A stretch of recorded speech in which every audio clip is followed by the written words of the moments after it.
Hi friends, வரம் தேடும் உறவுகள் அனைவருக்கும் வணக்கம். நம்மளோட சேனலில் வழங்கக்கூடியதுன்னு பார்த்தீங்கன்னா முற்றிலும் இலவசமான வரன் பதிவுங்க. ஸோ இந்த பதிவில் கூட உங்களுக்கான வாழ்க்கை துணை அமையலாம். வாங்க இந்த இலவச வரங்களை பார்ப்போம்.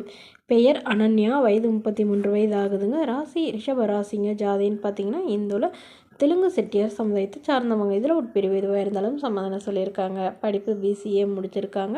இவங்க ப்ரைவேட் கம்பெனியில் வேலையில் இருக்காங்க. இவங்களோட திருமண நிலைன்னு பார்த்தீங்கன்னா செகண்ட் மேரேஜ் தாங்க. ஸோ வரக்கூடிய ஃபஸ்ட்டாக இருந்தாலும் ஓகே, செகண்டாக இருந்தாலும் ஓகேன்னு சொல்லியிருக்காங்க. இவங்க கோவையில் வசிக்கிறாங்க. மணமகளுடைய வசதி நிலைன்னு பார்த்தீங்கன்னா இவங்க ஓரளவு மிடில் கிளாஸ் ஃபேமிலி தாங்க. சொந்த வீடு இருக்கிறதா சொல்லியிருக்காங்க. அது இல்லாமல் நிலமும் கொஞ்சம் இருக்கிறதா சொல்லியிருக்காங்க. இவங்களுக்கு உடன் பிறந்தவங்கன்னு பார்த்தீங்கன்னா 2 அக்கா மட்டும்தாங்க. அவங்களுக்கு திருமணம் ஆயிடுச்சுன்னு சொல்லியிருக்காங்க.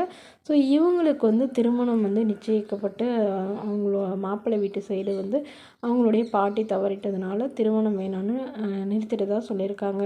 ஸோ அதனால் திருமணமே வேணான்னு இருந்த இவங்களுடைய அப்பா அம்மா இப்போ கம்பல் பண்ணி ஓகே பண்ணிக்கோ அப்படிங்கிறது சொல்லுறதுனால இவங்க ஓகேன்னு சொல்லியிருக்கிறதா சொல்லியிருக்காங்க. ஸோ அதனால் வரக்கூடியவர் எந்தவித எதிர்பார்ப்பும் இல்லாத நல்ல குணமானவராக வேணும்னு கேட்டிருக்காங்க. ஜாதி பற்றி பிரச்சனை இல்லைங்க. நல்ல ஒழுக்கமானவராக இருக்கணும். ஏதாவது ஒரு நல்ல நிரந்தரமான வேலையில் இருக்கணும்னு சொல்லியிருக்காங்க.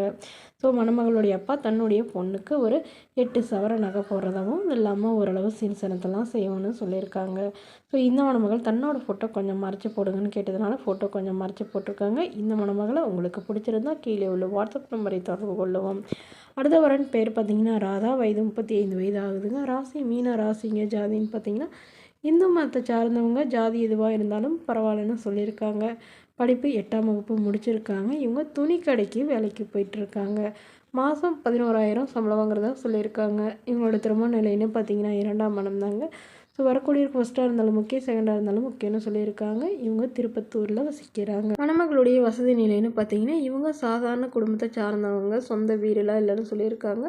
வாடகை வீட்டில் தான் வசிக்கிறதா சொல்லியிருக்காங்க. இவங்களுக்கு அப்பா இல்லைங்க, அம்மா மட்டும்தான். ஸோ உடன் பிறந்தவங்கன்னு பார்த்தீங்கன்னா ஒரு தங்கை மட்டும்தாங்க. அவங்களுக்கு திருமணமாகி செட்டில் ஆகிட்டாங்க. ஸோ இவங்களுக்கு திருமணமாகி குறுகிய காலத்துலேயே கருத்து வேறுபாடுனால பிரிஞ்சிட்டதாகவும் வரதட்சணை கேட்டதுனாலேயே விவாகரத்து பண்ணிட்டதாகவும் சொல்லியிருக்காங்க. ஸோ அதனால் இப்போ வரக்கூடியவர் எங்ககிட்டலாம் பெருசாக எதுவும் இல்லைங்க. அதனால் எந்தவித எதிர்பார்ப்பும் இல்லாதவராக வேணும். அவருக்கு திருமணமாகி குழந்தை இருந்தாலும் நான் ஏற்றுக்கிறேன்னு சொல்லியிருக்காங்க. என்னோடய குழந்தை மாதிரி பார்த்துக்கிறேன்னு சொல்லியிருக்காங்க. இவங்களுக்கு குழந்தைங்களாம் எதுவும் இல்லை. தன்னோட ஃபோட்டோ கொஞ்சம் மறைச்சி போடுங்க, நேரில் கேட்குறப்போ ஃபோட்டோ கொடுத்துருங்கன்னு சொன்னதுனால ஃபோட்டோ கொஞ்சம் மறைச்சி போட்டிருக்காங்க. இந்த மணமகளை உங்களுக்கு பிடிச்சிருந்தா கீழே உள்ள வாட்ஸ்அப் நம்பருக்கு உங்களுடைய முழு விவரங்களையும் எங்களுக்கு சென்ட் பண்ணுங்கள். நாங்கள் இந்த மணமகள் வீட்டாருக்கு அனுப்பி வைத்து இவங்களுக்கு ஓகேங்கிற பட்சத்தில் மணமகள் வீட்டாரின் ஃபோன் நம்பர் இலவசமாகவே வழங்கப்படுங்க. இதற்கு கட்டணமாக ₹1 கூட செலுத்த தேவையில்லை. இது முற்றிலும் முழுக்க இலவசமான வரன் பதிவு மட்டுமே. இதுபோன்ற இலவச வரன்களை உடனுக்குடனே உங்களுடைய ஃபோன்லேயே தெரிஞ்சுக்கணும். நம்மளோட சேனல் சப்ஸ்கிரைப் பண்ணி அருகில் உள்ள பெல் ஐக்கானை கிளிக் பண்ணி ஆல்னு செட் பண்ணிக்கோங்க. Okay friends, thank you.